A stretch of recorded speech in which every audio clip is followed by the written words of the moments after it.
Dr. Matthew Serrick here at Back and Balance Clinic, and today we're going to give you a little chat about concussions. So we're here at Back and Balance Clinic. We're one of the very few clinics downtown that are actually specialized in concussion management and treatment. So stay tuned for some more information on how to manage your concussion. So oftentimes one of the questions that we get is, do I actually have a concussion? And in most cases, there is no specific test for concussion, except you just need a mechanism of injury and a symptom. That's all you need in order to diagnose a concussion. And there are a number of sort of different symptoms that are associated with concussions. One of the most, or some of the most common are neck pain, headaches, nausea, sensitivity to light, sensitivity to sound, fatigue. These are just some of the more common symptoms of concussion. There are many more, but if you are concerned that you have a concussion, the best thing to do is get an assessment and get it checked out. So when it comes to concussions, there is no specific test that we can necessarily do to actually see if you have a concussion. There is no imaging, MRI, ultrasound, any of that stuff, at least as the research and protocols stand right now, that are useful for diagnosing concussion. So you just need essentially a mechanism of injury, so a bump or a hit to the head, as well as a symptom in order to diagnose a concussion. If you have sustained a concussion, one of the most important things to do is to get an assessment, because there's lots of misconceptions out there about how to treat and treat concussions. And we want to sort of make sure that your brain is healing as quickly and as fast as possible. Some of the most recent research out there has suggested that one of the things that actually prevents persistent concussion symptoms is the amount of time it takes between the initial injury and seeing a healthcare practitioner. So what this means is that patients who saw a healthcare practitioner about their concussion sooner were at less risk for developing chronic concussion symptoms.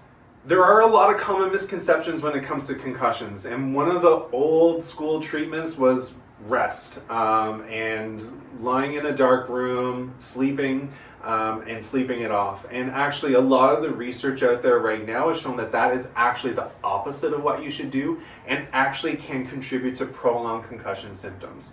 So we call it sort of active rest. So we want to do it symptom limited. So a little bit of aggravation of activity, let's say on a scale of 1 to 10, maybe to a 3 out of 10 is probably okay. We want to continue to kind of stimulate the brain, but we don't want to overstimulate it. And so research has shown that actually continuing to be active, enabling blood to kind of continue to flow to your brain and to your muscles, actually helps people with concussions to heal much more quickly. One of the most common misconceptions about concussions is that over-the-counter anti-inflammatories and painkillers help with concussions.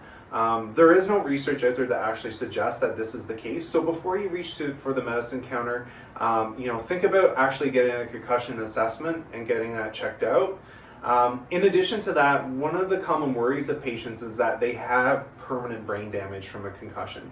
And most concussion injuries are self-limiting, and so not a cause for overly concerning. However, when we do want to be concerned about concussions is if we've sustained multiple concussions within a short period of time.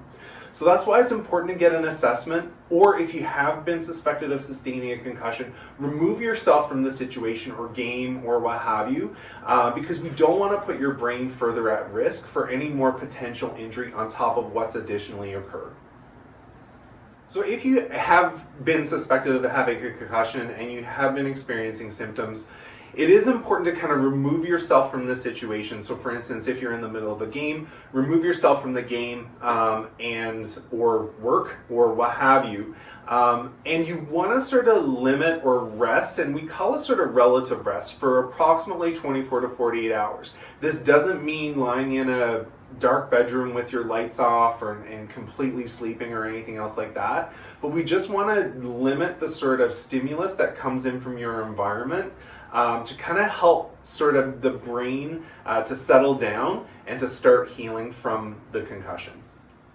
So there are various treatment options for concussion. Oftentimes some manual therapy can help with concussion-related symptoms. One of the conditions that's often associated with concussion are whiplash. They often occur together, and it is because the mechanism of injury is essentially the same.